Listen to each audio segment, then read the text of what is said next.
Hi everyone, ಎಲ್ಲರಿಗೂ ನಮಸ್ಕಾರ. ಸ್ವಾತಿ ಚಾನಲ್ಗೆ ಸ್ವಾಗತ. ಫಸ್ಟ್ ಟಿಪ್ ಬಂದುಬಿಟ್ಟು ನಾನಿಲ್ಲಿ ವೇಸ್ಟ್ ಆಗಿರುವಂಥ ಒಂದು ಕ್ಯಾಪನ್ನು ತಗೊಂಡಿದ್ದೀನಿ, ಒಂದು ಬಾಕ್ಸಿನ ಕ್ಯಾಪು. ಆ ಕ್ಯಾಪ್ಗೆ ನಾನಿಲ್ಲಿ ದುಡ್ಡಿಗೆ ಹಾಕ್ತೀವಲ್ಲ ಲಬ್ಬರ್ ಬ್ಯಾಂಡು, ಆ ಲಬ್ಬರ್ ಬ್ಯಾಂಡನ್ನು ಈ ರೀತಿ ಎರಡು ಹಾಕ್ತಿದ್ದೀನಿ.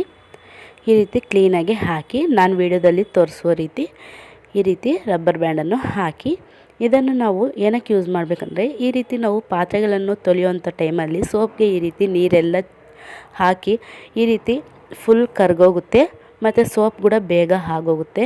ಆ ರೀತಿ ಆಗದಿರ ಇರಬೇಕಂದ್ರೆ ನಾವು ಯೂಸ್ ಮಾಡಿದ ನಂತರ ಆ ಸೋಪನ್ನು ಈ ರೀತಿ ಒಂದು ಕ್ಯಾಪ್ಗೆ ಲಬ್ಬರ್ ಬ್ಯಾಂಡನ್ನು ಹಾಕಿ ಈ ರೀತಿ ಇಡೋದ್ರಿಂದ ಆ ಸೋಪಲ್ಲಿರುವಂಥ ನೀರೆಲ್ಲ ಕೆಳಗಡೆ ಬೀಳುತ್ತೆ ಮತ್ತು ಸೋಪ್ ಬೇಗ ನಮಗೆ ಡ್ರೈ ಆಗುತ್ತೆ.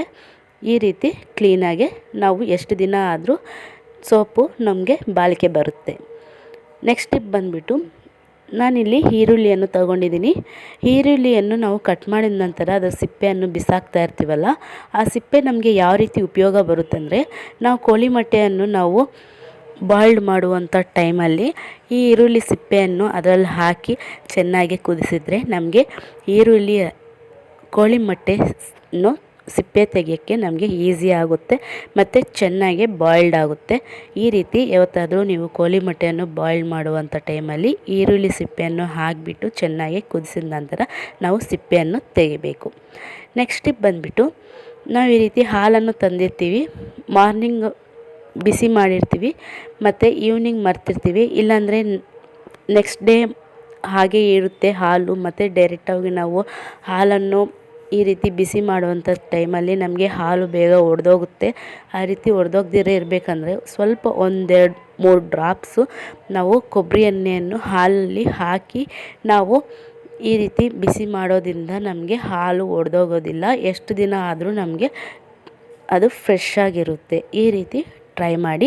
ನಿಮಗೆ ಈ ಟಿಪ್ಸಲ್ಲಿ ಯಾವ ಟಿಪ್ ಇಷ್ಟ ಆಗಿದೆ ಅಂತ ನನಗೆ ಕಾಮೆಂಟ್ ಮಾಡಿ. ಇನ್ನೂ ನನ್ನ ಚಾನಲ್ಗೆ ಯಾರಾದರೂ ಸಬ್ಸ್ಕ್ರೈಬ್ ಮಾಡದೆ ನೋಡ್ತಿದ್ರೆ ಪ್ಲೀಸ್ ಒಂದು ಲೈಕ್ ಮಾಡಿ, ನನ್ನ ಚಾನಲ್ಗೆ ಸಬ್ಸ್ಕ್ರೈಬ್ ಮಾಡಿ, ಪಕ್ಕದಲ್ಲಿರುವ ಬೆಲ್ಲೈಕನನ್ನು ಕ್ಲಿಕ್ ಮಾಡಿ. ನಾನು ಮಾಡುವಂಥ ಎಲ್ಲ ವೀಡಿಯೋಸು ನಿಮಗೆ ನೋಟಿಫಿಕೇಷನ್ ಅನ್ನೋದು ಬರುತ್ತೆ.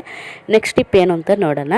ಇಲ್ಲಿ ನಾನು ಖಾಲಿ ಆಗಿರುವಂತಹ ವೇಸ್ಟ್ ಆಗಿರುವಂತಹ ಬೆಂಕಿ ಪಟ್ಟಣವನ್ನು ತಗೊಂಡಿದ್ದೀನಿ. ಈ ರೀತಿ ಮ್ಯಾಚ್ ಬಾಕ್ಸಲ್ಲಿ ಈ ರೀತಿ ಓಪನ್ ಮಾಡಿಬಿಟ್ಟು ಅದರಲ್ಲಿ ರಂಗೋಲಿ ಹಿಟ್ಟನ್ನು ಹಾಕ್ಕೊತಾ ಇದ್ದೀನಿ. ಈ ರೀತಿ ಹಾಕ್ಕೊಂಡು ನಾನು ಯಾವ ರೀತಿ ರಂಗೋಲಿಯನ್ನು ಬಿಡಿಸ್ತೀನಿ ಅಂತ ನೋಡಿ. ತುಂಬ ಈಸಿಯಾಗಿ ನಾವು ವೇಸ್ಟ್ ಆಗಿರುವಂತಹ ಖಾಲಿ ಆಗಿರುವಂಥ ಮ್ಯಾಚ್ ಬಾಕ್ಸಿಂದ ನಾವು ರಂಗೋಲಿಯನ್ನು ಎಷ್ಟು ಕ್ಲೀನಾಗಿ ಬಿಡಿಸ್ಬೋದು ಅಂತ ನೋಡಿ. ಎಷ್ಟು ಕ್ಲೀನಾಗಿ ರಂಗೋಲಿ ಅನ್ನೋದು ಬರ್ತಾಯಿದೆ ಅಂತ ನೀವೇ ನೋಡ್ತಾ ಇದ್ದೀರಲ್ಲ.